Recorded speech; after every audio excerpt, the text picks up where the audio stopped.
विजयनगर राजमहल में आज बड़ी हलचल मची हुई है। हमें ये समझ नहीं आ रहा कि इतने सैनिकों की सुरक्षा में हमारे महल से हमारी पुश्तैनी सोने की ईंट कैसे खो गई। किसकी हिम्मत है जो हमारे महल में आकर उसे चुरा कर ले गया। महाराज, मुझे लगता है कि ये किसी शातिर चोर का ही काम होगा। अन्यथा इतनी कड़ी सुरक्षा के बावजूद आपके महल में आकर चोरी करना कोई साधारण बात नहीं है महाराज। हाँ। महल से एक अमूल्य सोने की ईंट गायब हो गई और लाख खोजबीन करने के बावजूद भी वो ईंट और उस चोर का पता न चला। तो राजा ने महामंत्री को बुलाकर आदेश दिया, मंत्री जी, पूरे देश में मुनादी करवा दी जाए कि जो कोई उस अमूल्य सोने की ईंट के बारे में सूचना देगा या चोर को ढूंढ निकालेगा, उसे 5000 सोने की मोहरें इनाम स्वरूप दी जाएंगी। जो आज्ञा महाराज, जो आज्ञा। मैं अभी पूरे नगर में मुनादी करवा देता हूँ महाराज। नगर नगर गांव-गांव में मुनादी करवा दी गई।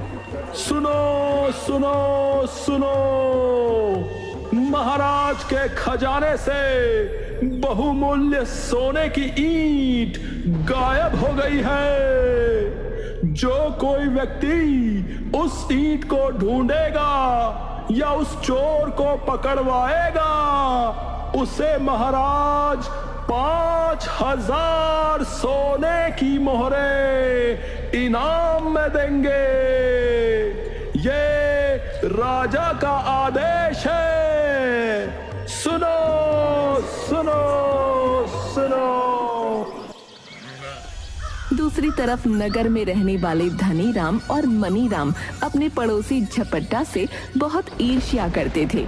झपट्टा गरीब था, पर नेक दिल और अच्छे व्यवहार के कारण लोग उसकी बहुत इज्जत करते थे। बस यही बात उसके पड़ोसी धनीराम और मनीराम को बिल्कुल पसंद नहीं आती थी। जब ये मुनादी धनीराम और मनीराम ने सुनी, लो भाई मनीराम, अब इस झपट्टा से बदला लेने का मौका आ गया है। वो कैसे बड़े भैया? हम उस झपट्टा से बदला कैसे लेंगे? अरे क्या तुम्हें याद नहीं है? तुम्हें याद नहीं कि वो मक्कार चीजों को पहले से ही भांप जाता है? अब हम बनाएंगे उसे दिव्यदर्शी। उसे हर घटना का अपने आप ही पता चल जाता है ना। लेकिन भैया। अरे भाई, लेकिन को छोड़ो और इधर आओ, मैं तुम्हें सब समझाता हूँ। सुनो। धनीराम मनीराम के कानों में कुछ कहता है।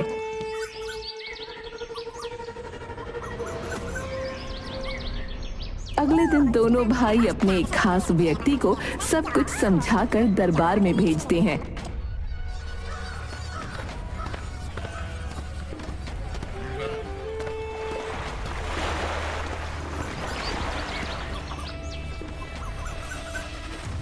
महाराज की जय हो। मैं आपको एक ऐसे व्यक्ति के बारे में बताने आया हूँ महाराज, जो आसानी से सोने की ईंट के बारे में बता सकता है और जो चोर को पकड़वा भी सकता है। कौन है वो व्यक्ति? जल्दी बताओ। वो मेरे परदादा की प्रिय ईंट थी। महाराज, वो व्यक्ति हमारे ही गांव का है और उसका नाम है झपट्टा। वो अपने आप को दिव्यदर्शी कहता है। मैंने उसे अपने दोस्तों से बात करते सुना है कि वो एक रात में ईंट के चोर को ढूंढ सकता है, पर वो आपको खुश नहीं देखना चाहता। यदि आप उसे फांसी पर चढ़ने की धमकी दें, तो वो कल सुबह तक सोने की ईंट आपके हाथों में रख सकता है महाराज। मंत्री जी, आप तुरंत झपट्टा को दरबार में प्रस्तुत करिए। जो आज्ञा महाराज।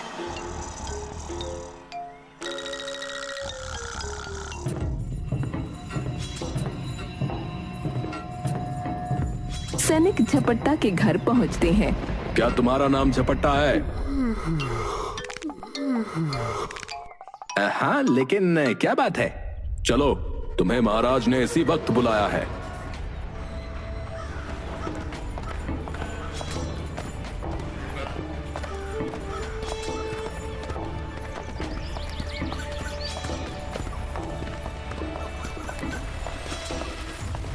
झपट्टा की समझ में कुछ नहीं आया। वो सैनिकों के साथ डरता डरता दरबार में हाजिर हो गया।